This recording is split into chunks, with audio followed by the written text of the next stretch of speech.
तो फ्रेंड्स, स्वागत है आज के इस नए वीडियो में, जिसमें हम लोग आज बात करेंगे लुसेंट बुक से भारत के स्वतंत्रता संघर्ष के महत्वपूर्ण टॉपिक के बारे में।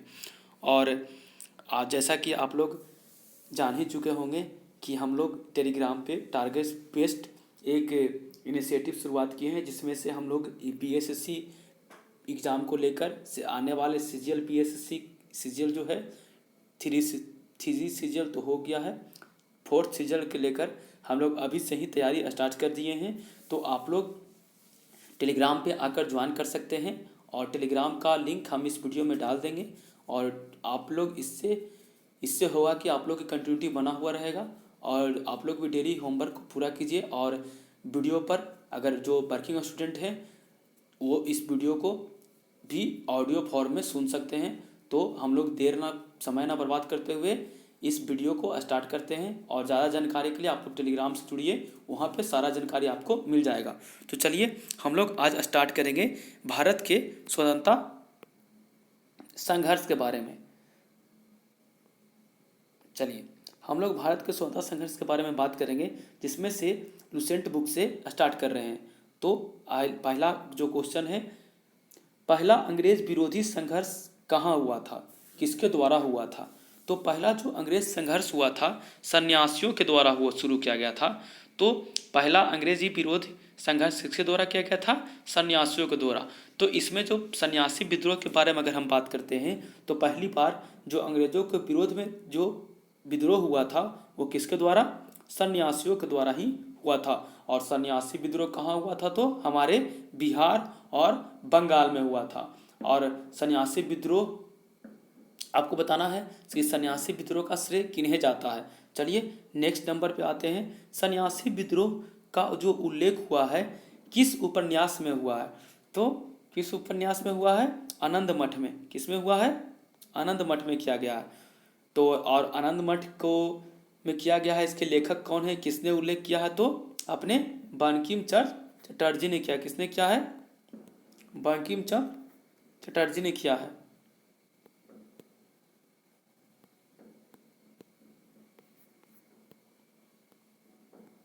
सॉरी, बंकिम चंद्र चटर्जी ने क्या काम नहीं कर रहा था दोस्तों।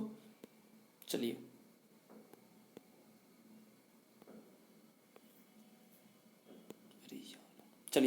तो हम लोग बात कर रहे थे किसके बारे में? बंकिम चंद्र चटर्जी में आनंद मठ के बारे में। तो अगर हम बात करेंगे कि डायरेक्ट क्वेश्चन आता है कि जो आनंद मठ किसके द्वारा लिखा गया है, किसका उपन्यास है? तो बंकिम चंद्र चटर्जी का। आगे हम लोग अब दादा भाई नौरोजी के बारे में यहाँ पर दिया गया है। 1887 ईस्वी में दादा भाई नौरोजी ने इंग्लैंड में भारतीय सुधार समिति की स्थापना किया। देखिए इसमें इंपॉर्टेंट क्वेश्चन यही है, मेरा ये वीडियो लाने का मकसद ना कि है पढ़ना है, सिर्फ इंपॉर्टेंट क्वेश्चन के बारे में बताना है। टेलीग्राम पे हम पूरा नहीं बता सकते हैं, इसलिए हम लोग वीडियो थ्रू बताते हैं।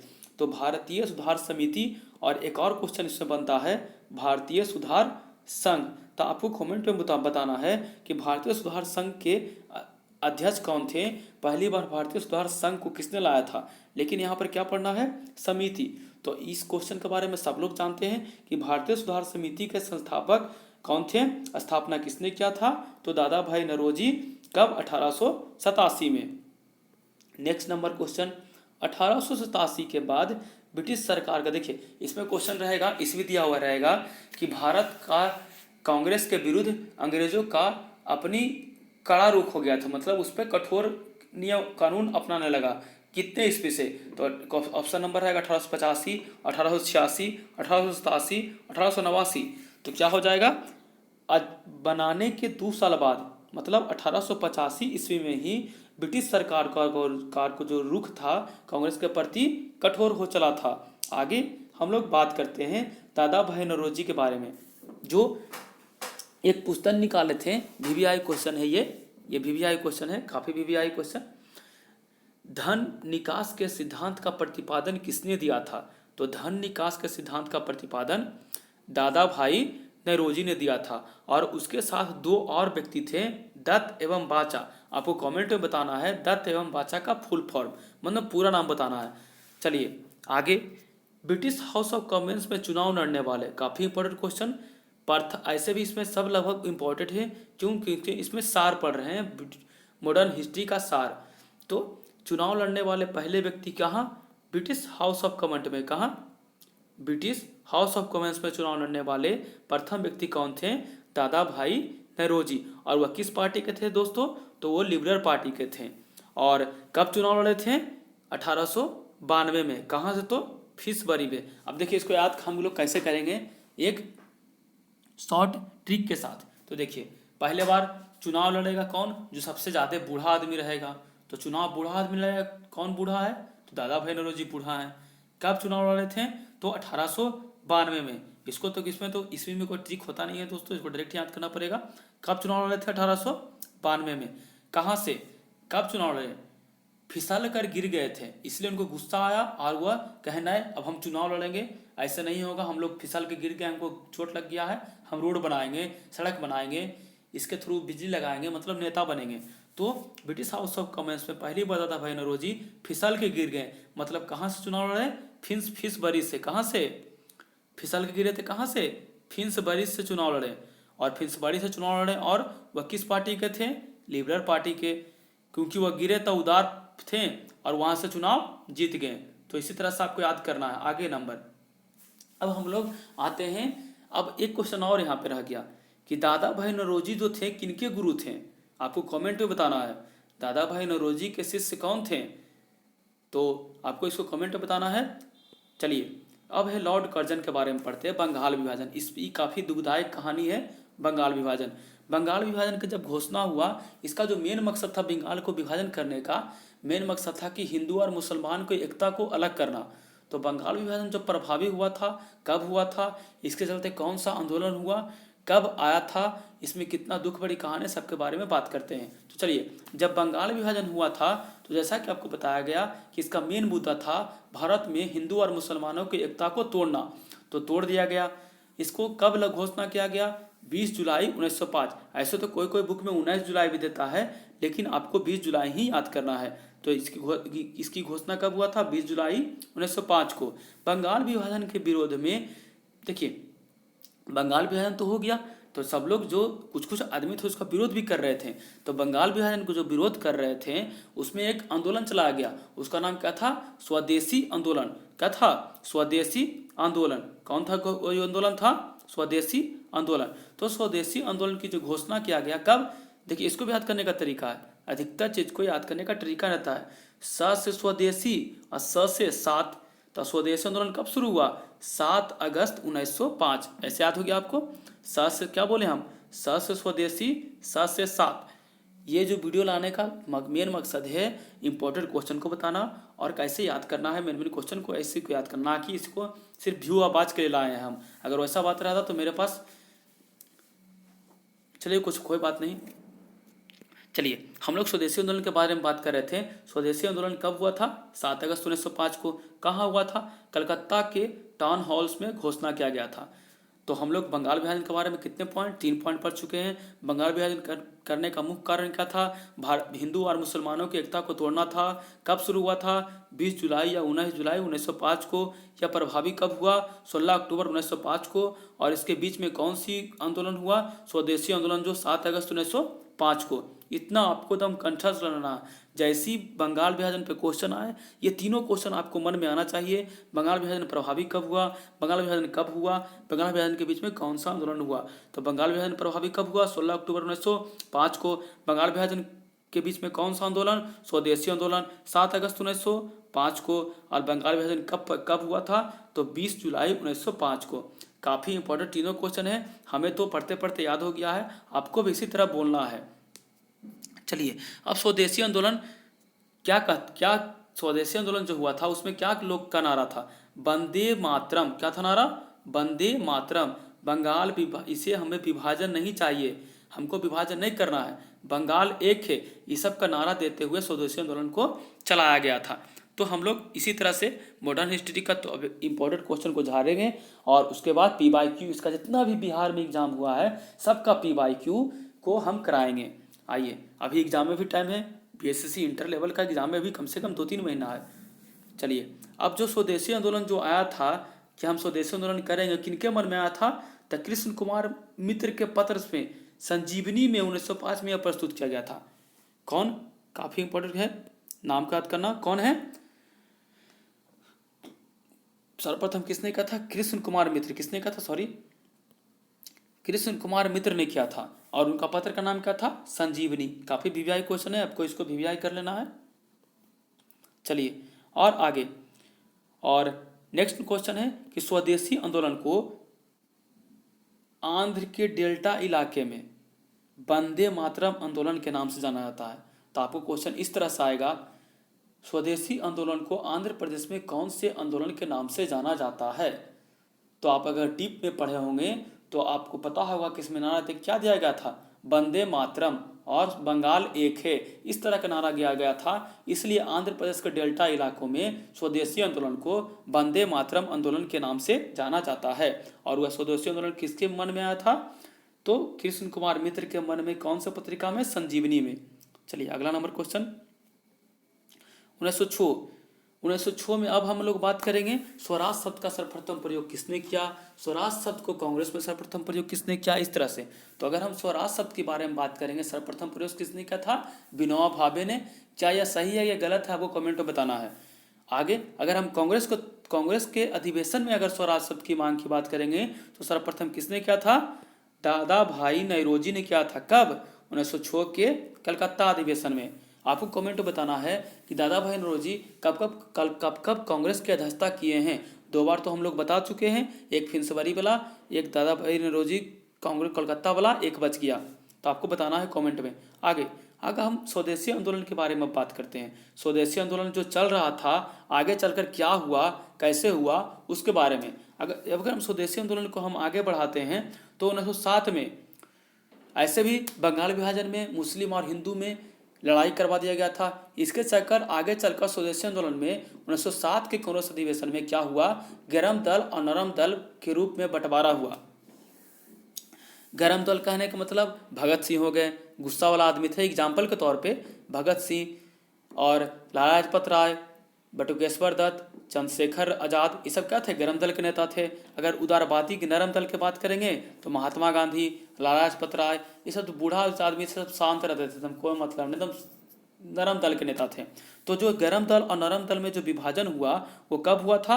1907 में हुआ था। इस सम्मेलन की अध्यक्षता किसने किया था? रास बिहारी बोस। ये क्वेश्चन काफी इंपॉर्टेंट है, कई बार एग्जाम में आ चुका है कि गरम दल नरम दल का विभाजन कब हुआ तथा इसकी अध्यक्षता किसने किया था? तो 1907 में इसकी अध्यक्षता रास बिहारी बोस ने किया था। आगे स्वदेशी आंदोलन के अवसर पर ही रविन्द्रनाथ ठाकुर ने अपना प्रसिद्ध गीत अमार सोनार बांग्ला लिखा था। बाद में यह गीत बांग्लादेश का राष्ट्रीय गीत बन गया। तो देखिए, अगर हम अमार सोनार बांग्ला, ऐसे क्वेश्चन आता है कि भारत का कौन सा ऐसा गीत था जो रविन्द्रनाथ टैगोर द्वारा गाया गया जो बांग्लादेश का राष्ट्रीय गीत बन गया? तो कौन था? अमार सोनार बांग्ला। कौन था? अमार सोनार बांग्ला। और इसको किसने गाया था? रविन्द्रनाथ टैगोर ने अपनाया था। आगे नेक्स्ट नंबर, अब हम लोग बाल गंगा तिलक के बारे में पढ़ेंगे। तो बाल गंगा तिलक के बारे में पढ़ेंगे।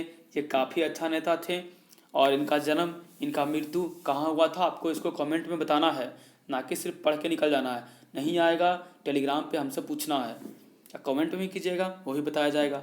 बाल गंगाधर तिलक पहले कांग्रेसी नेता थे जिन्होंने देश के लिए कई बार जेल गए। काफ़ी सही बात है, बहुत बार ये जेल गए हैं।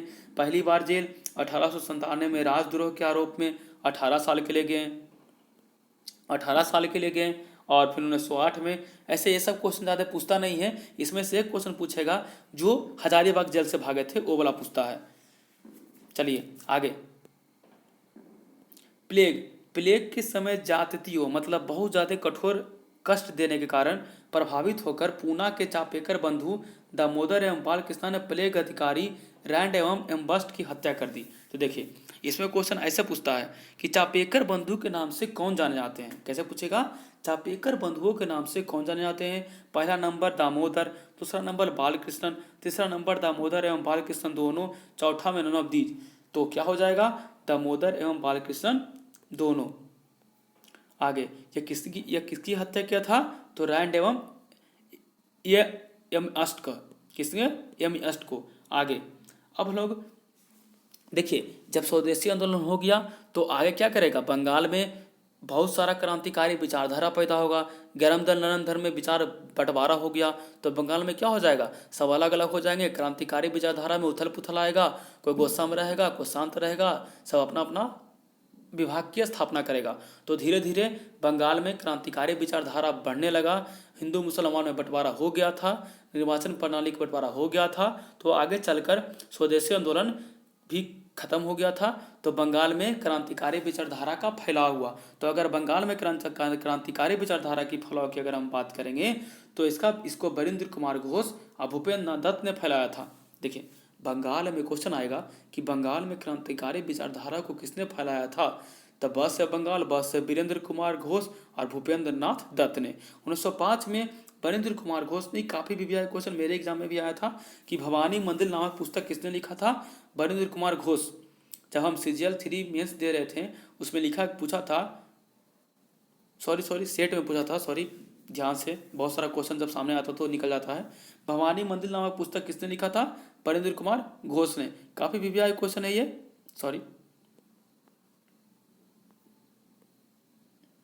चलिए ये काफी वीवीआई क्वेश्चन है कि भवानी मंदिर किसने लिखा था, वीरेंद्र कुमार घोष ने। क्रांतिकारी कार्यों को संगठित करने का केंद्र बनाने के लिए जानकारी दी गई। 1906 में इन दोनों ने मिलकर युगांतर नामक समाचार पत्र भी लिखा। देखिए अब हम लोग किसके बारे में बात कर रहे थे, तो बंगाल में क्रांतिकारी विचारधारा के फैलाव के बारे में बात कर रहे थे। अगर बंगाल में क्रांतिकारी विचारधारा का फैलाव किसने किया था, वीरेंद्र कुमार घोष और भूपेंद्र नाथ दत्त। जिसने भवानी मंदिर का पुस्तक किसने लिखा था, वीरेंद्र कुमार घोष ने। देखिए वीरेंद्र कुमार कैसे इसमें छाटिएगा सर, तो बोलिएगा देखिए भ से भवानी है तो भूपेंद्र नहीं रहेगा, उसमें कौन रहेगा, वीरेंद्र रहेगा। और युगांतर नामक समाचार पत्र किसने लिखा था, ये दोनों मिलकर लिखा था, वीरेंद्र कुमार घोष और भूपेंद्र नाथ दत्त ने दोनों मिलकर लिखे थे। तो चलिए हम लोग आगे बढ़ते हैं। नेक्स्ट नंबर, जहाँ तक टारगेट था, आज का टारगेट हमारा यहाँ ढाका नवाब सलीमुल्लाह खां मुस्लिम लीग की स्थापना तक था। तो चलिए हम लोग इसी तरह से हम लोग डेली वीडियो के थ्रू में, जिनको भी जो वर्किंग स्टूडेंट हैं, तो ये ऑडियो को सुनकर आप लोग अपना काम भी कर सकते हैं और स्टडी को भी जारी रख सकते हैं। और टेलीग्राम से तो जुड़ जाइएगा भाई, वहाँ पे आता ही है अच्छे अच्छे कंटेंट, और लाइव कुछ भी सप्ताह में एक दिन कराया जाएगा। जितना भी टारगेट जाएगा उसका तो आप लोग जुड़िएगा, उससे आपको अपना लेवल पता चलेगा। चलिए हम लोग अब 1893 के महत्वपूर्ण दिन के बारे में बात करते हैं। इसमें मेन जो क्वेश्चन है, तूफानी हिंदू। तूफानी हिंदू किसे कहा जाता है, तो स्वामी विवेकानंद को। किसे कहा जाता है, स्वामी विवेकानंद को। और इसमें कुछ खड़ा नहीं है। धर्म सम्मेलन कब हुआ था, 1893, इसमें भी पढ़ लीजिएगा, काफ़ी इंपॉर्टेंट क्वेश्चन है।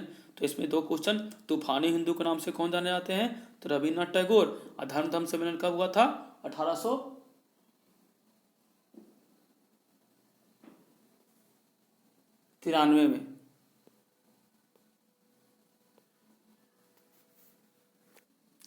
चलिए अब हम लोग पढ़ते हैं एक और, न्यू लैंप फॉर ओल्ड प्रकाशित किसने किया था। ये काफ़ी इंपॉर्टेंट क्वेश्चन है। न्यू लैंड फॉर ओल्ड किसने प्रकाशित किया था, तो योगी अरविंद घोष। ऐसे आप लोग डायरेक्ट याद कर सकते हैं, अरविंद घोष। अरविंद घोष जो है 14 साल बाद भारत की भूमि पर वापस आए थे। ये सब इंपॉर्टेंट नहीं है, डायरेक्ट आपसे क्वेश्चन पूछेगा, न्यू लैंप फॉर ओल्ड प्रकाशित किसने किया था, तो योगी अरविंद घोष ने। इसी तरह से ये वीडियो लाने का मकसद ना कि हमारे यूट्यूब चैनल को ग्रो करना है, ताकि आपको फ़ायदा ही होगा इससे, और इसलिए वीडियो को लाया गया है। आप लोग टेलीग्राम पर जुड़ जाइएगा और वीडियो को लाइक कीजिएगा, सब्सक्राइब कीजिएगा, पसंद आएगा दोस्तों। हम लोग भी मेहनत करते हैं। चलिए अब हम लोग बात करते हैं एनी बेसेंट के बारे में। ये जो है 1893 का जो साल है, काफ़ी इंपॉर्टेंट है, इसमें से काफ़ी क्वेश्चन निकलता है। तो एक ये कथन किनका है कि मैं हिंदी में हृदय से तुम्हारे साथ हूँ और संस्कृत से भी तुम ही लोगों में से एक हूँ। ऐसे क्वेश्चन करके आएगा कथन बना के, तो आपको लगेगा या ये कहाँ से पूछ दिया, लेकिन ये किताब से ही पूछता है, आप लोग सही से पढ़ते नहीं हैं। इसमें क्वेश्चन क्या है, मैं हृदय से ही तुम्हारे साथ हूँ और संस्कृत से भी तुम्हारे साथ हूँ। यह कथन किसका था, एनी बेसेंट का कथन था। किसका कथन था, एनी बेसेंट के। आगे नंबर क्वेश्चन, महात्मा गांधी ने। महात्मा गांधी 1893 ईस्वी में कहाँ गए थे, अब्दुल्ला सेठ नामक व्यापारी से दक्षिण अफ्रीका लड़ने गए थे मुकदमा। ये भी क्वेश्चन है, इंपॉर्टेंट है। आगे अब ये क्वेश्चन बनता है, देखिए, society for the removal of obstacle the Hindu region की स्थापना किसने किया था, चापेकर बंधु। हम लोग पीछे भी पढ़ चुके हैं, चापेकर बंधु कौन कौन थे, बताइएगा कमेंट सेक्शन में बालकृष्ण और कौन थे, बताइएगा जरूर, ताकि आपको पता चले। तो इसमें क्वेश्चन क्या हो जाएगा, society for removal of obstacle the Hindu region किसने स्थापित किया, चापेकर बंधु। आगे नेक्स्ट नंबर क्वेश्चन। अब हम लोग अनुशीलन समिति के बारे में बात करते हैं। अनुशीलन समिति को कमेंट में आपको बताना है कि इसका स्थापना कब हुआ था, जरूर बताइएगा, तभी आपको याद भी रहेगा। तो चलिए, अनुशीलन समिति की स्थापना किसने किया था, पी मित्रा, पी मित्रा। और इसका मुख्य उद्देश्य क्या था, इसमें एग्जाम में, वह हमारे एग्जाम में भी आया था कि खून का बदला खून किस समिति का उद्देश्य था। अगर आप खून ले रहे हैं तो आपको खून ही मिलेगा, मतलब आप किसी को आपको मार दिए हैं तो आपको ही मार दिया जाएगा। खून का बदला खून, कौन सा समिति, तो अनुशीलन समिति। अनुशीलन समिति की कितनी शाखाएं थी, 500 शाखाएं।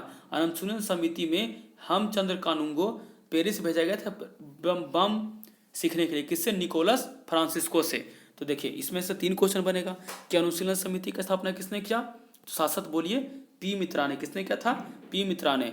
और अनुशीलन समिति का उद्देश्य क्या था, खून का बदला खून। अनुशीलन समिति को के तरफ से किसको, पेरिस बम भेजने के लिए, सीखने के लिए, रूस बम सीखने के लिए भेजा गया था, तो हेमचंद्र कानूंगो को। और किस क्रांतिकारी द्वारा सीखा गया था, तो निकोलस फ्रांसिस्को के द्वारा। ये सब क्वेश्चन वीवीआई क्वेश्चन है, आप लोग इसको बार बार याद कीजिएगा तो याद हो जाएगा। चलिए, अब है विनायक दामोदर सावरकर। बीडी सावरकर के बारे में पढ़ना है, बीडी सावरकर के बारे में। देखिए, अब अभिनव भारत की स्थापना किसने किया, कब किया, इसका उद्देश्य क्या था, इस तरह से पढ़ना है। तो बीडी सावरकर महाराष्ट्र में, कहाँ, महाराष्ट्र में अभिनव भारत की स्थापना किया था। अभिनव भारत नामक संस्था की स्थापना किसने किया था, बीडी सावरकर। बहुत बार क्वेश्चन आ चुका है। लेकिन इनके तरफ से बम बनाने के लिए कौन गए थे, पोपट थे एकदम, जो बम बनाने वाले थे एकदम पोपट थे। ऐसे करके याद कर लेना है कि जो अभिनव भारत में जो बम बनाने के लिए पेरिस गए थे, एकदम पोपट थे। कैसा थे, सॉरी,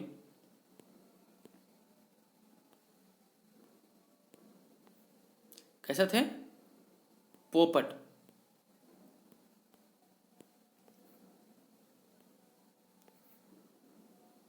देखिए कैसे थे वो, पोपट थे।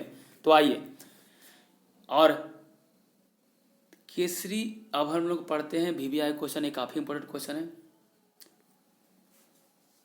क्रांतिकारी आंदोलन उभारने का श्रेय तिलक के पत्र केसरी को जाता है। देखिए, अगर महाराष्ट्र में अगर क्रांति, देखिए बंगाल में जो क्रांतिकारी किया था किसने, बरिंद्र कुमार घोष और भूपेंद्र दत्त। लेकिन उसी तरह अगर महाराष्ट्र में क्रांतिकारी आंदोलन को उभारने का श्रेय किसे जाएगा, केसरी और बाल गंगाधर तिलक को। किसको जाएगा, केसरी और बाल गंगाधर तिलक को ही जाता है।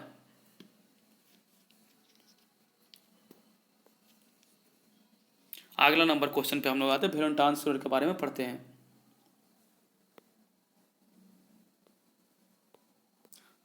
तो दोस्तों, आज इसके बारे में बात करते हैं, वैलेंटाइन सरोवर के बारे में। वैलेंटाइन सरोवर ने बाल गंगाधर तिलक को असंतोष का जनक कहा था। देखिए वीवीआई क्वेश्चन की, मतलब क्वेश्चन पूछ देगा कि बाल गंगाधर तिलक को भारतीय असंतोष का जनक किसने कहा था, तो वैलेंटाइन सरोवर ने। आगे बात करते हैं क्रांतिकाली में। देखिए काफी इंपॉर्टेंट क्वेश्चन, बिहार पुलिस में भी क्वेश्चन आ चुका है कि काल का संपादक कौन थे, तो परांजपे। काल के संस्थापक कौन थे, परांजपे। सब क्वेश्चन को आपको जुबान पे रहना चाहिए, वरना कंपटीशन से आप बाहर हो जाइएगा। तो काल का संपादन किसने कहा था, परांजपे। अब हम लोग प्रफुल्ल चाकी के बारे में बात करते हैं। ये जो है ऐसा आप लोग खुद पढ़िएगा, ताकि वीडियो लंबा नहीं हो, आप लोग को मन नहीं उबे। चलिए, प्रफुल्ल चाकी और खुदीराम बोस ने 30 अप्रैल 1908 ईस्वी को मुजफ्फरपुर में सर किंग्सफोर्ड की हत्या का प्रयत्न किया था। किसकी, तो क्वेश्चन पूछेगा कि सर किंग्सफोर्ड की हत्या का प्रयत्न किसने किया था, प्रफुल्ल चाकी और खुदीराम बोस ने। गलती से इसके बम कैनेडियन के गाड़ी पर गिर गया, जिससे इनकी 2 महिलाएं और उनकी बेटी पत्नी की मृत्यु हो गई। प्रफुल्ल चाकी ने आत्महत्या डर से कर लिया और खुदीराम बोस को 18 वर्ष की उम्र में फांसी की सजा सुनाई गई। इसी पर क्वेश्चन बनता है कि पहला व्यक्ति का नाम बताइए जो कम हिंदू में, खुदीराम बोस थे तो सबसे कम उम्र में किए थे। लेकिन अगर मुस्लिम की बात करेगा कौन थे, आपको जरूर कमेंट में बताइएगा सबसे कम उम्र में मुस्लिम कौन जो फांसी पर चढ़े थे। आगे अब देखिए, युगांतर दल के नेता कौन थे, ये भी क्वेश्चन भी आई है। युगांतर दल के नेता कौन थे, बरिंदर कुमार घोष। कौन थे, बरिंदर कुमार घोष। अब ये तो क्वेश्चन इतना बार पूछ दिया है कि आप लोग देखते के साथ ही बोलिएगा, जो कंपटीशन में जरूर बताइएगा कि लंदन में इंडियन होम रूल सोसाइटी की स्थापना किसने किया था? तो श्यामजी कृष्ण बर्मन ने। किसने किया था? श्यामजी कृष्ण बर्मन ने किया था। किसने किया था? श्यामजी कृष्ण बर्मन ने किया था। और जो श्यामजी कृष्ण बर्मन ने लंदन में होम रूल सोसाइटी की स्थापना किया था, तो श्यामजी कृष्ण बर्मन को क्रांतिकारियों का पिता कहा जाता है। क्या कहा जाता है? क्रांतिकारियों का पिता भी कहा जाता है। तो पूछेगा क्वेश्चन आपसे कि क्रांतिकारियों का पिता किसे कहा जाता है, तो आप लोग क्या मारिएगा? श्यामजी कृष्ण बर्मन को मारिएगा। चलिए,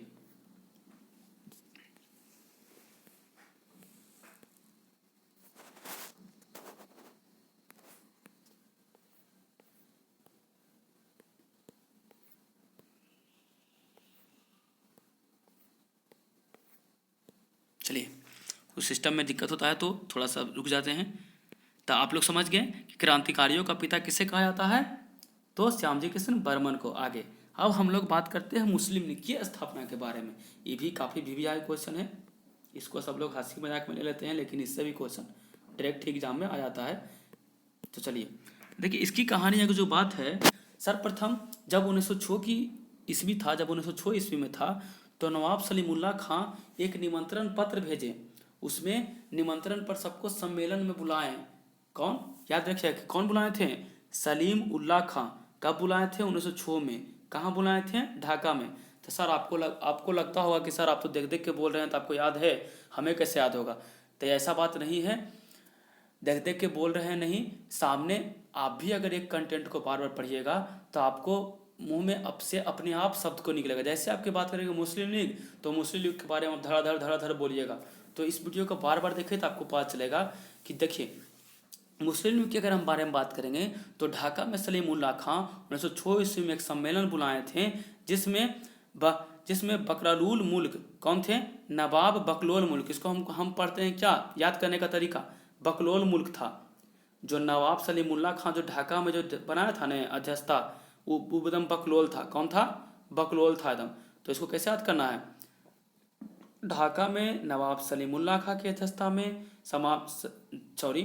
ढाका में 1906 ईस्वी में सलीम उल्लाह खां ने एक निमंत्रण पर सम्मेलन हुआ, जिसकी अध्यक्षता कौन? बकलोल किया था। कौन क्या था? एकदम बकलोल था। ढाका में जो सम्मेलन कराया कौन था? एकदम बकलोल। तब बकलोल से क्या हो गया? बकरूल उल मुल्क।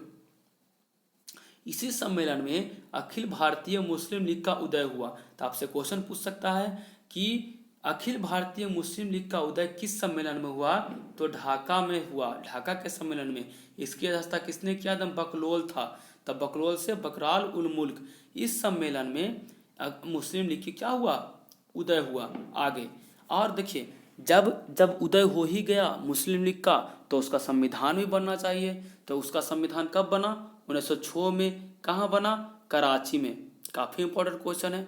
जब संविधान बन ही गया तो उसका प्रथम अधिवेशन भी करवा दिया जाएगा। कहाँ कराया गया?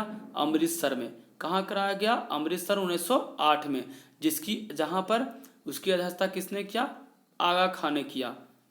और मुस्लिम लीग के बंगाल विभाजन का समर्थन किया। ये भी क्वेश्चन पूछ सकता है कि क्या मुस्लिम लीग बंगाल विभाजन का समर्थन किया था? हाँ, नहीं, दिन में से कोई नहीं। तो क्या हो जाएगा? मुस्लिम लीग बंगाल विभाजन का समर्थन किए थे। तो देखिए, मुस्लिम लीग के बारे में हम लोग कैसे याद किए? तो आप लोग आंख बंद कीजिए, हम क्वेश्चन पूछते हैं।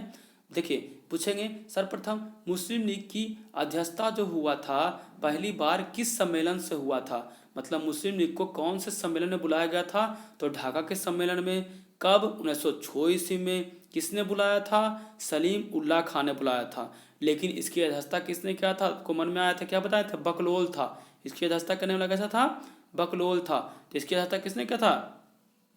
बकराल उल मुल्क ने किया था। अब हम जब बात करेंगे, जब अध्यक्षता हो गया, सम्मेलन हो गया, तो संविधान भी बनेगा। तो 6 के बाद कब बनेगा? 1 साल बाद 1907 में संविधान भी बन गया। और जब संविधान बन गया तो प्रथम अधिवेशन भी होगा 1908 में। तो मतलब इसकी याद करना है 6, 7, 8। तो 1908 में अमृतसर में आगा खान ने इसकी अध्यक्षता किया था और मुस्लिम लीग बंगाल विभाजन का समर्थन किया था। तो आपको ये वीडियो कैसा लगा ज़रूर कमेंट सेक्शन में बताइएगा। ख़राब भी लगा तब भी बताइएगा सर ख़राब था, उसमें हम सुधार करेंगे। और अगर आपको लगता है कि मेरा जीके कमज़ोर है और साइंस भी कमज़ोर है, करेंट भी कमज़ोर है, तो आप इस वीडियो में जुड़िए और चैनल पे सब्सक्राइब कीजिए, लाइक कीजिए और कमेंट भी कीजिए और दोस्तों के साथ शेयर भी कीजिए। और ज़्यादा से ज़्यादा लोगों इस पर लाइक व्यू रहेगा तो हम वीडियो बनाएंगे। ऐसे हम टेलीग्राम पर भी डेली टारगेट बेस्ड होमवर्क दे देंगे। तो चलिए आज का वीडियो यहीं समाप्त होता है। जय हिंद, जय भारत। और चैनल को सब्सक्राइब जरूर कीजिएगा आप लोग। धन्यवाद।